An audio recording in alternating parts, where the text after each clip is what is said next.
Les artisans du BTP lèvent le camp devant les dépôts pétroliers de Brest et Lorient. Satisfaits du moratoire de 6 mois sur la taxe du gazole non routier obtenu ce mardi, les gilets orange ont mis fin au blocus. Le préfet du Finistère leur a assuré que toutes les procédures engagées contre eux étaient abandonnées. Ce mardi, plus d'une centaine de stations étaient à sec en Bretagne. Retrouvez notre carte de la pénurie de carburant sur le telegram.fr.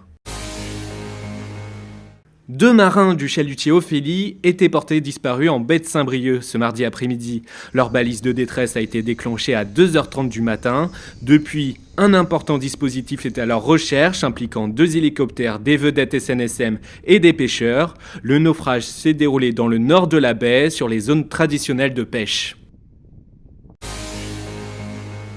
Les avocats du barreau de Quimper ont renoncé à leur grève ce mardi.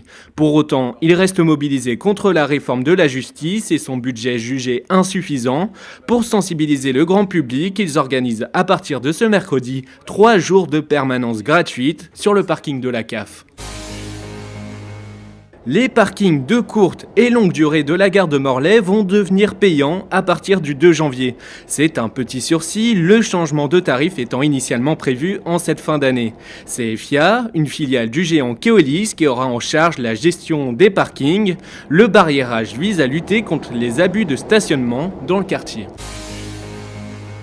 Les premiers jours de Julien Stéphan à la tête du Stade Rennais s'annoncent compliqués. Le journal L'Équipe vient de le révéler, entre 4 et 6 joueurs du club auraient organisé une petite sauterie avec des filles et de l'alcool mercredi dernier à quelques heures du match de Coupe d'Europe contre Jablonec en République tchèque. Le Stade Rennais aurait infligé des amendes aux joueurs concernés.